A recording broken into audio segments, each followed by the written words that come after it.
Hi guys, welcome back to my channel. I am Kirsten the journalist, and as you read, today's topic is about the Sudanese civil war.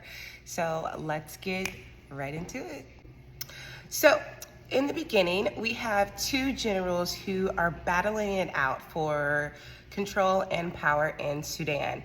We have the general of the Rapid Support Forces, or the RSF, who is Hamed Dagolo, and then we have the general of the Sudanese Armed Forces, or the SAF, and that is Abdul al-Burhan. Now, these two generals were at one point allies. Back in 2019, they fought to overthrow Omar al-Bashir, and he was the Sudanese dictator for over 3 decades. And he was doing mass genocides, and the people kind of rallied together to get him out of there. And so these two generals, or these two, I guess, military groups came together to get him out of office. And now once he got out of office, the Sudanese, or the two groups, decided that the military would be the, I guess, government of Sudan. And up until 2023, that is who's been in control, is these two groups. Now, these two groups decided, you know what, we're going to become a democracy, and we're going to allow the people to decide what is the future of Sudan. So since 2019, these military groups have been running Sudan, I guess, together. And they decided in 2023, they would come to a decision where there would be one military. So the RSF and the SAF would have to come together and be one military group. Now, the problem with that is that they're both generals, and they don't want to have to report to the other, which means that, you know, that one would be my boss instead of me being my own boss. So that grew tensions because one wasn't going to, I guess, nail down to the other. And what most people fail to realize is that Sudan is actually a pretty resource-rich country.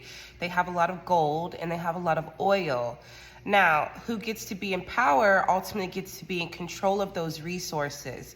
And what does it mean to be in control of those resources? It means that you're in control of money.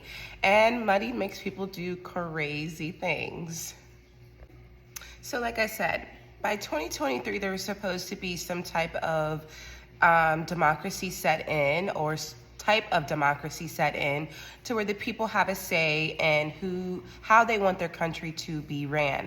Now, April 8th comes around and they're like, well, I'm not backing down. And the other one's like, well, I'm not backing down either. So fight broke out. So this fight has now escalated, and it is now, May of 2023, and over 500 people have been killed. Now, I'm sure you're wondering, just like I guess most people, is how does this Sudanese war affect me?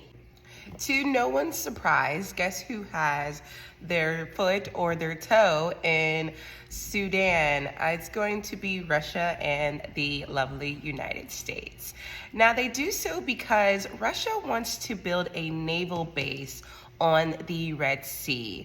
Now, the Red Sea isn't just the Red Sea, it's a great export and import for the surrounding countries, and they can have some type of control there.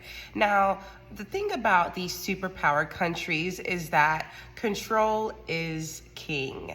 And so if one country has a naval base that's going to be more beneficial or more strategical for that country, then that opposing country will do its best to keep that from happening. Once again, I'm sure you're asking, well, what's that to do with me? Well, to keep that from happening, do you know what that means? That means that the United States and Russia are going to spend those coins to keep that from happening in Sudan. They're going to do whatever it takes, as far as like monetary wise, to keep Russia from building that naval base.